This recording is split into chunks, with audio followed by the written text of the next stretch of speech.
Okay, It's all yours. all right. I'm going to share my screen.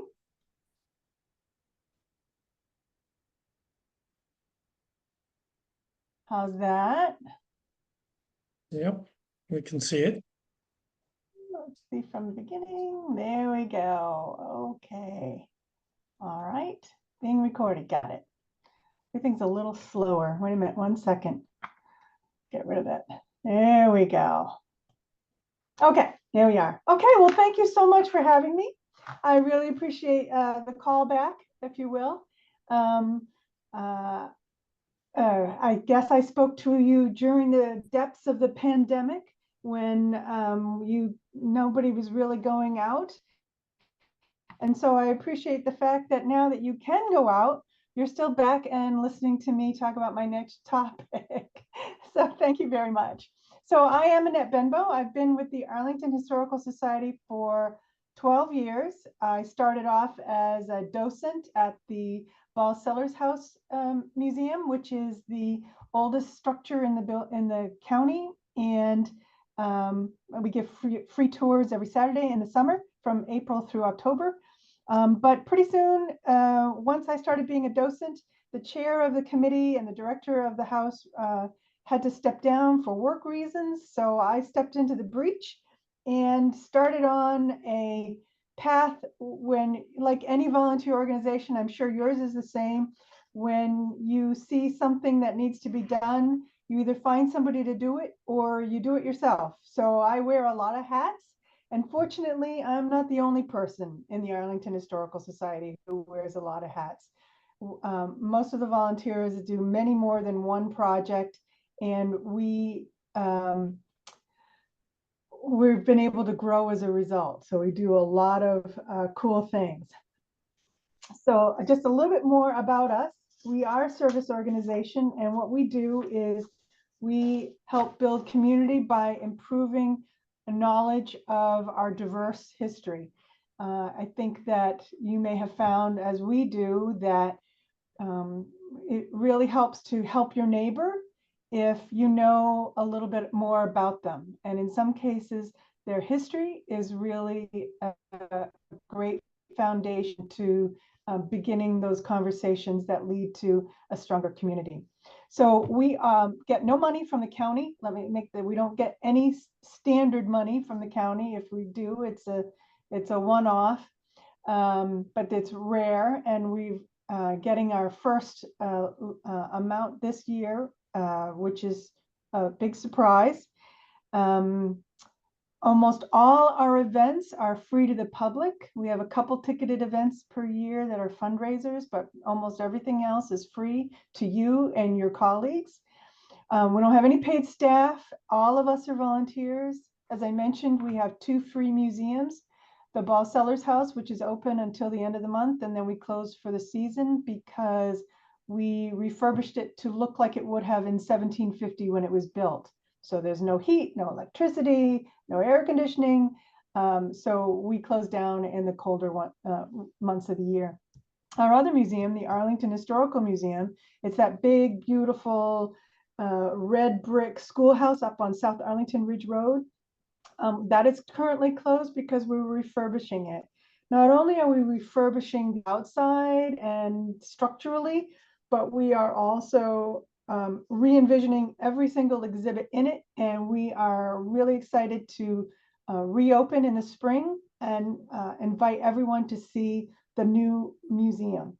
We'll also have space for curated community exhibits, things that people want to share, and meeting room and education area. So we're really excited about that. Okay. How many people have attended a monthly local history event that we've had, either at the Marymount Library or elsewhere in the community? We're out there almost every month. Show hands. Oh, there's some. Yay. Okay, good. All right. Well, we keep those going, that's for sure. Okay, now let's get to the real reason why I'm here, and that is to talk about Arlington County's celebration and commemoration of the 250th. So how did Arlington Historical Society get this honor to be leading this effort in the county? So we heard about it through our various contacts. Different organizations talk to us all the time about what they're doing, and we talk to them. It's very collegial. And we discovered that there was a meeting coming up in Alexandria, a bastion of history love. Um, and so we called around to see if anybody in the county was going to be going. Nobody had ever heard of it. So we attended and we were inspired, and we said, we have to lead this. So we proposed to the county board, and they approved it in a resolution to make Arlington Historical Society the lead aficionado of the commemoration of events leading up to and including the 250th. So we took it upon ourselves. We got ourselves into all this, and here we are. We are excited to be sharing this kind of history with all of Arlington and beyond, because this kind is very central to not just 250 years ago or to a bunch of guys who were elites and just able to come up with the Constitution and the Declaration of Independence, but we today are commemorating the entire ideal of a revolution of ideas that our Independence Declaration started. So it's not just about the Declaration of Independence and people marching to old flags and carrying muskets. It's about the ideas and how people have tried to put them forward so that we can become the ideal that our founders envisioned. So we've made progress, we've had setbacks, and we've had more progress and more setbacks. And our goal is to commemorate the entire struggle in a variety of ways. And through that, we as a country are blessed with many voices from many centuries, many places throughout the world, and most of them are represented right here in Arlington in some way or another. So we hope that we can bring all those voices to bear on this idea of a more perfect union. So events have been going on that fit right into this, and they'll continue to go on through 2020-25, and the following year, the big year, the 250th, 2026. So Cheryl mentioned that she remembered the celebrations of 1976. And we actually, Historical Society actually has a few pictures from the parade that occurred, I think it was down Wilson Boulevard through Clarendon. So we will see what we will do. So let me see what else. What can I tell you? So we've already had a bunch of events. So you look at these and you think, well, how some of these might really be easy to spot as something that celebrates and commemorates our 250th. And some of them you think, hey, wait a minute, Code Breakers, World War II, that's like 200 years later. Yeah, but think about how it shows a big advance in where we're going and how we wanted to be inclusive of everybody during this very difficult time during World War II. So their contributions were largely hidden, often like the white code breakers of Arlington Hall, largely women. But now, here we are 80 years out, we're able to talk about some of these amazing people and what they have done throughout our history. So this is one of those cases. And the other one we have here that you might raise an eyebrow about commemorating the 250th is school desegregation. Yeah, that might be true. It may have happened in this century, but it is a huge way forward in getting to that ideal nation, that ideal that our forebears were aiming at but missed.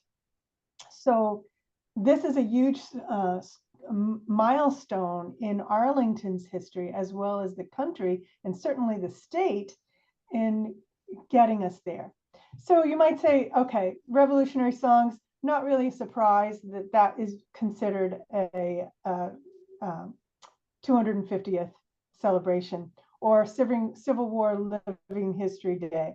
So this is the idea that we have going, where we want to impress people with the fact that it's not just about the Declaration of Independence. That's a single day. It's a single effort. It is hugely foundational, but it's just one of a bazillion events that we could be commemorating to appreciate where our country has been and where it's going to go. So we have been working with the state to identify resources that we can use here in Arlington. And a couple of them are actual museum exhibits, where we can bring panels of exhibits into the classroom or into community centers. And you can see a variety of ways where the state has been key to the establishment of the country. And in the county fair in 2025, we've requested the mobile museum. Now, you might remember the mobile museum that commemorated the Civil War. It was a huge, huge truck, and you could go into it, and it was interactive, and it had all kinds of great exhibits about the Civil War. Well, think now about how that would look if it was commemorating our 250th. And one of the things that we did, besides asking for it to be present at our county fair, is we were asked to provide a list of people with a little bit about them that would have information about why these people were representative of a revolution. And as you might expect, in 1776, there wasn't a lot of people in what is now Arlington. But since then, there have been many people in our history who have made huge strides towards us realizing the ideal of our nation. Some of them you might know are Dorothy Ham, who really did a lot to bring desegregation to our schools. So that's an example of a kind of people that you will see when this mobile museum comes to our county. It's not going to be totally about Williamsburg or Richmond or the coast or, you know, early settlements, but it's also going to be about Arlington. So the other few things that we have here is free advertising. They advertise our events on their website and in their own social media, and we do the same for their events around the area. And there are also opportunities for grants for people in our county who need more marketing, you know, money for marketing, pamphlets, flyers, all that stuff, and developing actual content and public art that is representative of the thing. So there's a variety of resources from the state that, because we are involved in this effort, we get access to as well. Okay, so I've touched on some of the themes, being an unfinished revolution, in that we have a long way to go, and we've come a long way from 1776 to today. One of the other things is a power of place. And there is a group of people in Glencarlin who are working to designate as a historical site a a well, a spring from that area, from that area and that time period. It's called the Moses Ball Spring, and he was related to the builder of the house that I am a docent and the director of. But the spring is in danger of being, plowed over or mowed down or plowed, whatever. So they want to make sure that it's saved as a historical site. It's not a very big site, and there is money that can be used from the state for that. So the power of place, not just tangibles like that, where this is a thing that is of history, but thinking about how geography and how nature has impacted us as a people and vice versa. And then remembering that we have a lot of stories about places, but we are only just beginning to uncover other stories that have been plowed over, if you will, about areas in the county. A really good example is at the airport, there is the Abington Plantation, and there's not much left, but there is some ruins that are left. And we have helped them tell a great story about not just the Alexanders who lived there or the Custuses who lived there, but also the enslaved who lived there. So new stories for old places. And it's as a historian, it is fabulous to see a whole new area talked about at a specific site. So that's another theme for the 250th. We the people, I think that's pretty self-explanatory. We have changed a lot since 1776 with a lot. I think about Columbia Pike, which touts itself rightly so as being the United Nations of the county, of the world, if you will, because there is literally people from all over the world, Mongolians and Sikhs and I mean, you name it, and somebody's there who represents a community of people from somewhere in the world on Columbia Pike. So we look forward to being able to celebrate that as well. And another area that is worth looking at when we talk about the 250th is the evolution of our local government.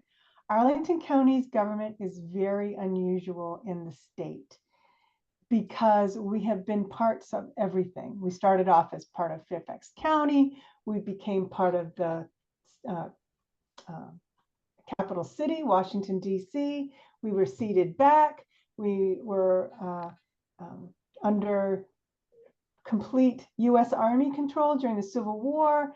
Then that shifted. So it's been an amazing transmutation, if you will, from where we were 250 years ago to where we are now.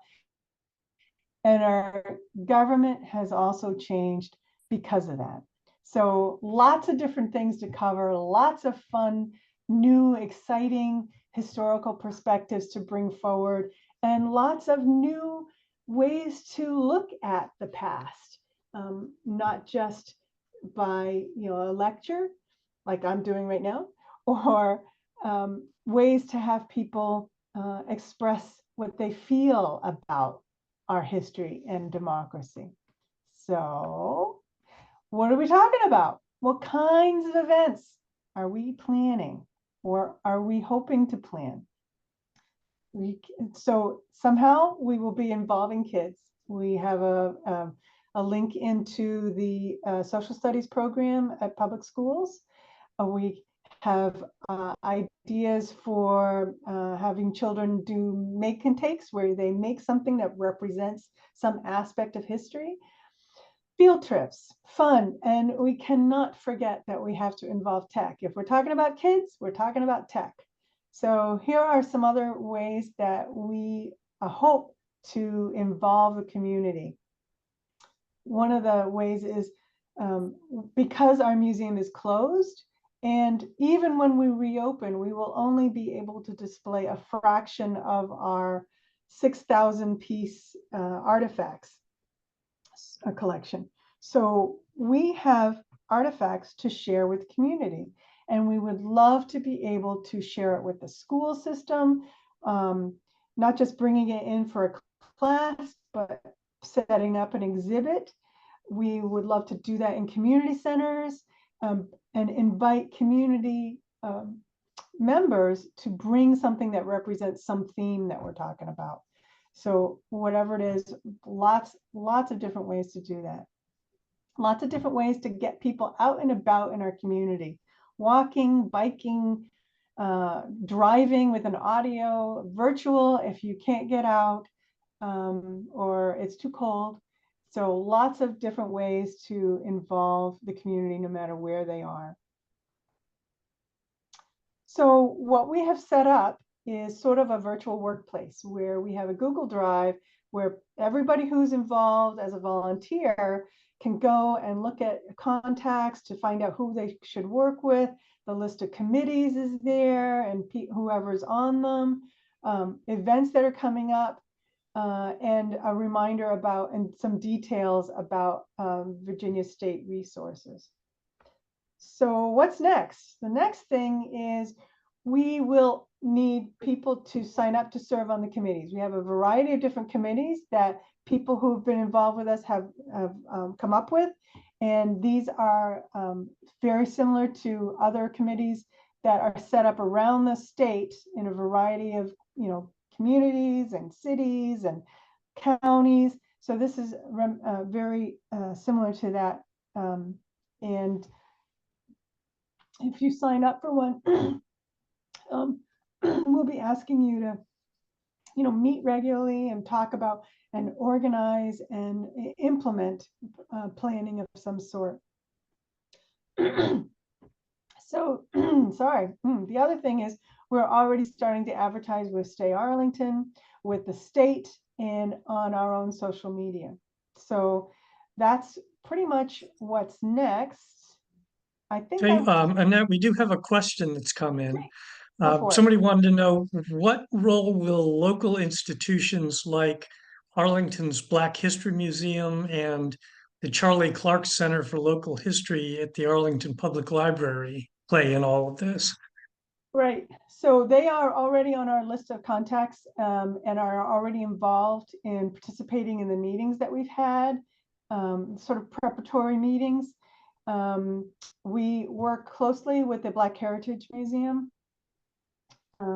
We have projects going on all the time, and many of them fit right into this.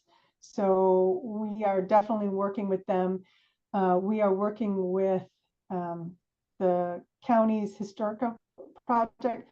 We have a research group at the Arlington Historical Society that has developed really good working relationships with the Charlie Clark Center for Local History, to basically mine their resources, to do the research that needs to be done to validate, to prepare and build on some of the events that we have going on. So I think we're fortunate because the Arlington Historical Society has already built these relationships with like BHMA and the Center for Local History. We've donated stuff to them. They've loaned us stuff. So we're building on those, but it's not just about the county or history places. It's also about the schools. It's about other service organizations who have events that fall into one of these great themes.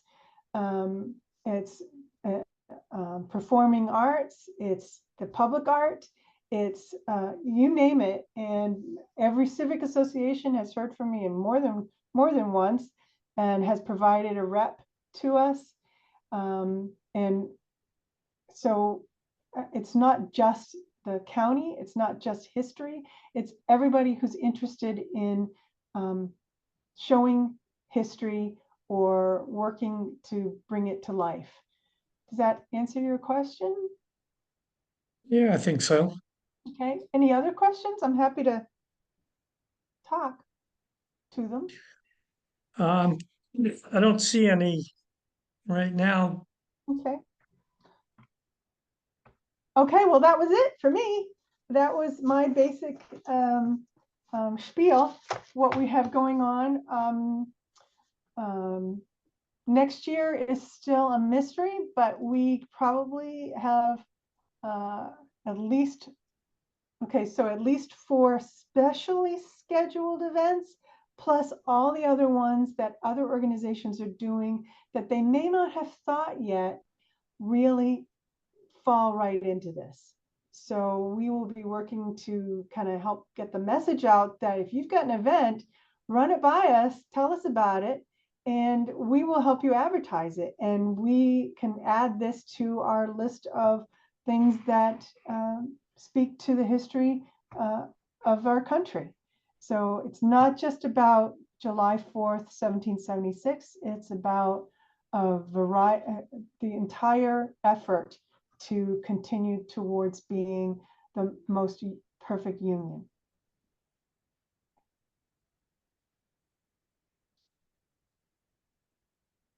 Right. Well, one thing I was going to ask, I see Steve Cordell is on the call, and he's heavily involved with the Friends of the Arlington Planetarium. Oh, And great. I'm wondering if they are in contact with you, or if there's anything they're planning that ties into this. They are not, but they have been sort of in the back. They did not respond when I put out the calls for meetings and discussions, but I would love to have an event at the planetarium, particularly because there's been at least one, if not more, Arlingtonian astronauts. And perhaps Mr. Cordell can confirm that for me. Yep. Yeah. Another question, if people want to get involved in planning, what should they do? What's their first step? So send me an email. I have 2 emails here. One is the arlingtonhistoricalsociety.org. It's info at, or just email me personally. This is my personal email, annette.r.benbow@gmail.com. And we will find out what you'd like to work on or how you would like to participate. Or if you know of an event that you think is going on that falls right into these themes. That would be great. We'd Next love question that. is, what kinds of organizations in other states or even elsewhere in Virginia are doing what the Arlington Historical Society is doing?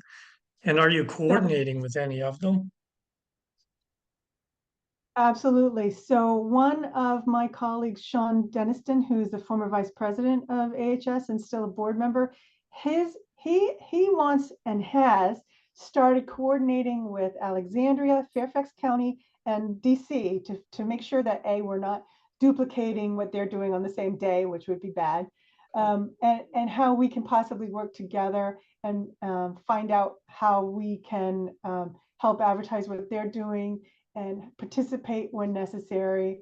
So yeah, so we are in this area, having been part of Fairfax County, having been part of Alexandria and part of DC, we have a lot of natural partners who understand completely why we're coming to them and saying, hi, what you doing? So, and on a statewide level, we know that every county in the state has an organization. It may not be led by the Historical Society.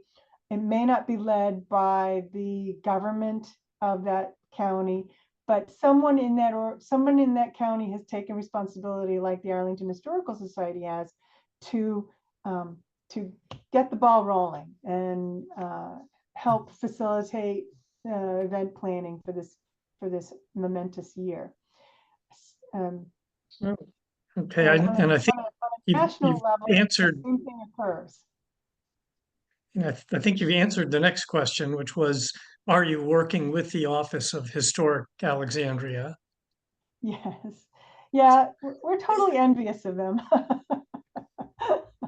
But yeah, we are. We they have given us examples of some of the things that they've done and some of the challenges and some of the successes that they've had, and you know, sort of like the backroom sneak peek at what they're doing. And we are so fortunate to have them as good neighbors. So yeah, we definitely are, because they got a lot going on, man. Whew. Okay, the next thing is somebody said they thought they'd read that this year Arlington County was going to make some funds available to the Historical Society. What other sources do you depend on for funding? Okay, yeah, I should have said something about that. So that's a great question. Yeah, for the first time in county history, the local government has provided us with $25,000 for the refurbishment of the museum. So that's earmarked. And they also provided us with a certain amount, I think 15,000 for placement of memorials to the enslaved. So one of the projects that Arlington Historical Society has been doing in tandem and in partnership with the Black Heritage Museum is uncovering the enslaved of Arlington. Who were they? Where did they live? What did they do? What happened to them afterwards, after the Civil War? Um, um, and we have been starting to lay small little placards in the ground of the area with permission of the owner of where the enslaved lived. So that $15,000 will go towards that money, that project, laying those down. We're proud to say that the Ball Sellers House is the first one to have welcomed the placards that are just on the side of the uh, um, house on the bottom in the garden, in the yard, because we had always thought that there were no enslaved people at the Ball Sellers House. It's 280-year history, was, we thought, unique in that case in this area. But our own people discovered that in fact there were 3 enslaved living there during the Carlin era, the second generation of Carlins. So we welcomed an opportunity to be able to share that information with the community. So so those are the 2 funds that we are benefiting from unprecedentedly this year. Most other money we get, that we occasionally get a grant for some other specific project, and we rely completely on donations and membership dues. So our standing first level of membership is $35 a year, and we give you a variety of things as a benefit of being that member, besides the fact that you're supporting local history development and showcasing. So we do get money donations. We seek donations. We have a yearly campaign of it's called the bell ringer, because it's a schoolhouse and the bell does ring, and we ring the bell to help support it. So that is usually at this time of year leading up to January 1st or December 31st, where we raise a significant amount of money to help support our projects, our 2 museums and events. And we also have a couple of fundraisers. We've done a banquet in the past, a lot of years. This year we did an artifact expo, which is something that you pay for a ticket and you go and enjoy yourself.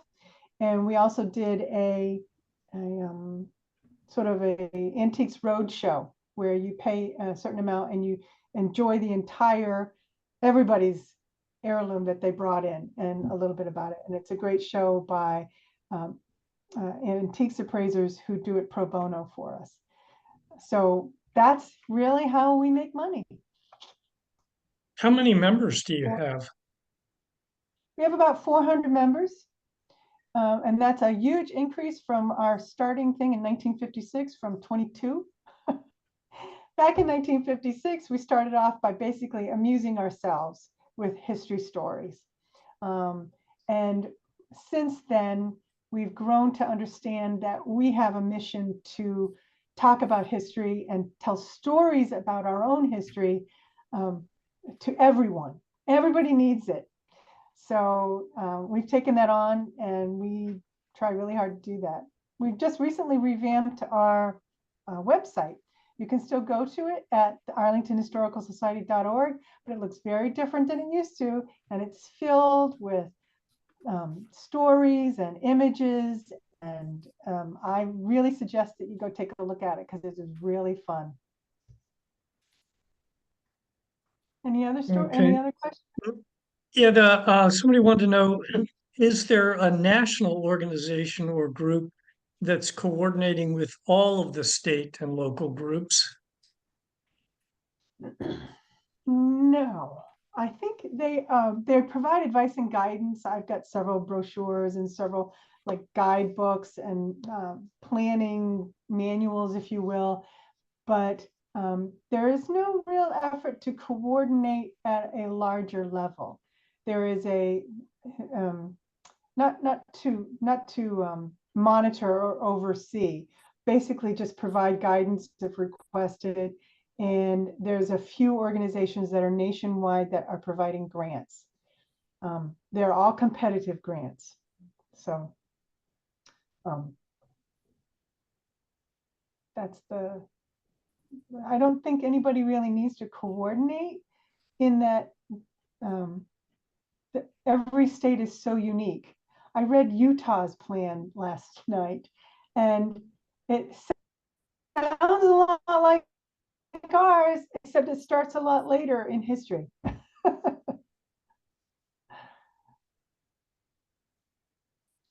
Okay, anybody else have any questions?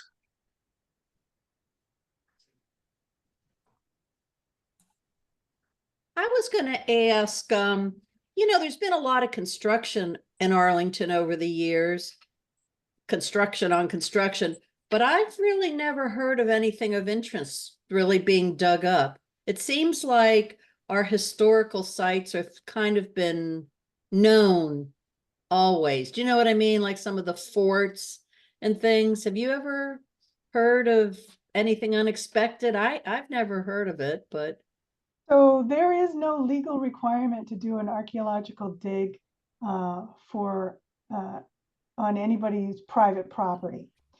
And now, in some cases, the county has had on contract an archaeologist who will make sure there's no dead bodies, make sure that there's nothing like startling, but they're paid oftentimes to make sure they don't find anything too disturbing.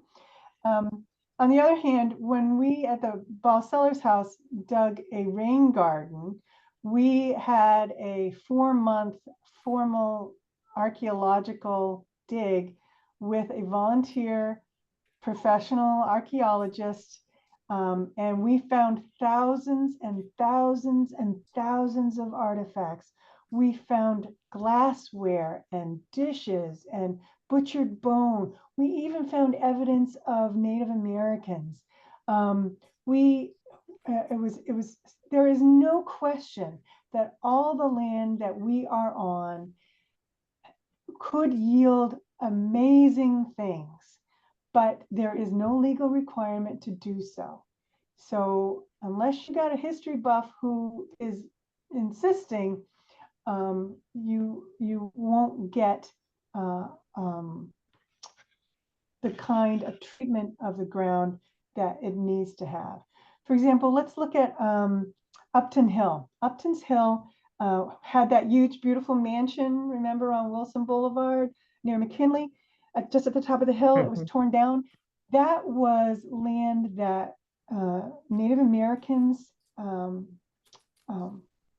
won't say they settled on it, but they traversed it. They were on it. They had villages on it temporarily as they moved back and forth throughout the area.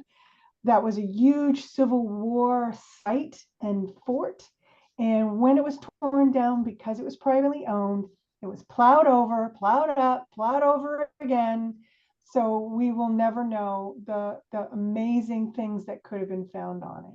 And we asked repeatedly of the private owners, can we go in there? Can we even do a metal detector thing? No, no, and no. So it's so much based on private enterprise, private ownership.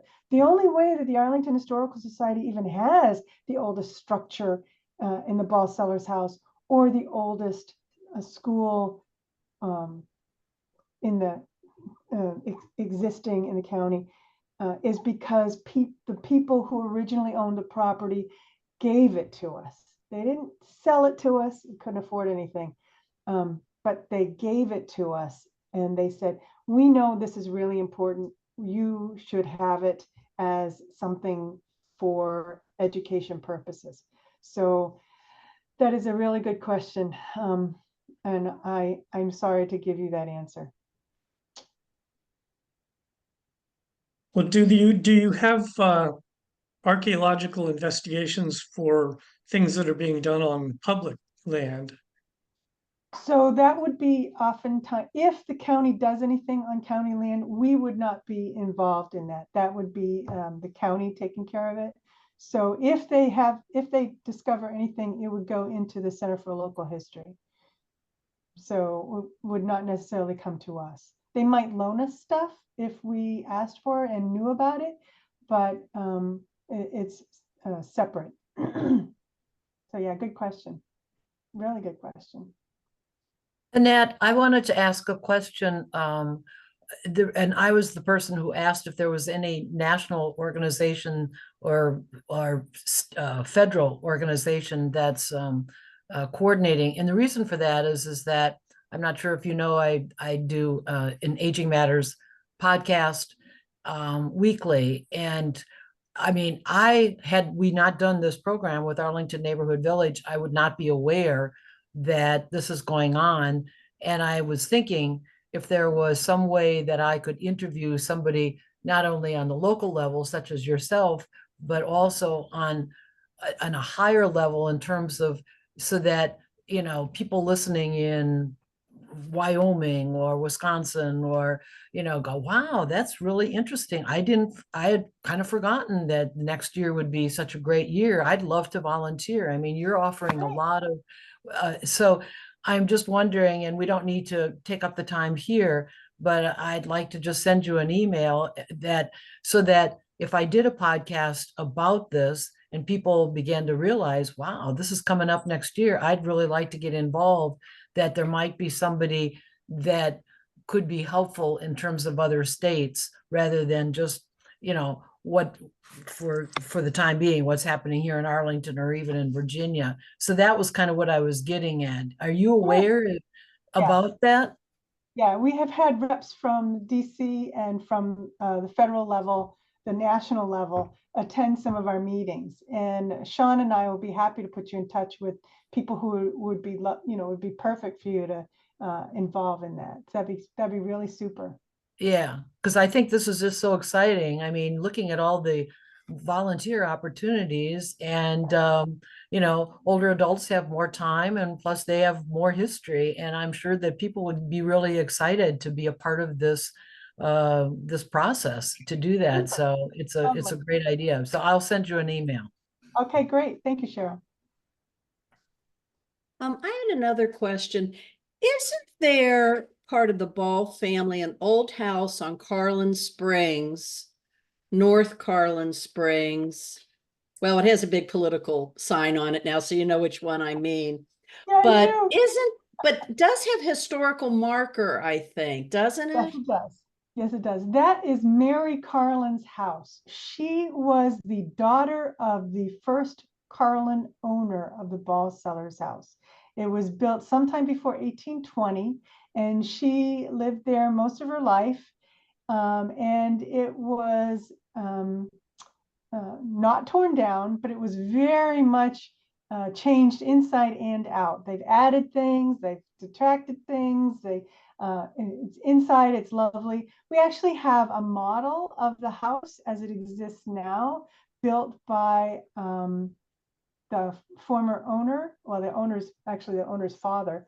And it shows it intricately inside. So yeah, so that is the Mary Carlin house. And she is the daughter of William Carlin, who bought the house from John Ball, the builder of the house. So yeah. It's not open to the public, it's privately owned.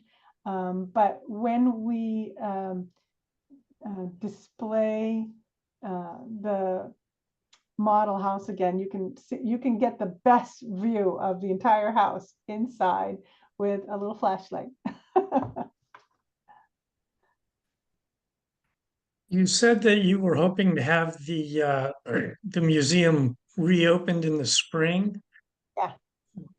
Is there a specific date you're aiming at, or it'll be done when it's done? I think it's going to be done when it's done, but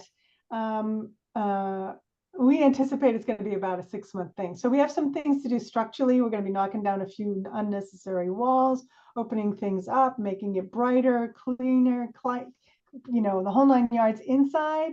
We're also going to be making sure that the outside is more waterproof. Over the past 130 years of its being in existence, the brick needs to be repointed and make sure that it is waterproof. We've done a couple things to it over the past years of owning it since 1960, but this is going to be a big overhaul. We're going to be making it more modern inside and more weatherproof outside. We hope that that's structurally, and then on the inside with the exhibits, it's going to be entirely new. We have a woman who has come to us from around the country. She is a military wife, so everywhere she's been, she has worked in museums. So over the past 20 years or so, now that she and her husband are posted here in Arlington, she's bringing all that experience to bear on working with volunteers to totally revamp all the exhibits. So I'm really excited because I've heard what the plans are, and I think it's going to be fabulous. So I'm really, really looking forward to it, and I hope to participate in helping that be realized as another, volunteer hat that I want to have on.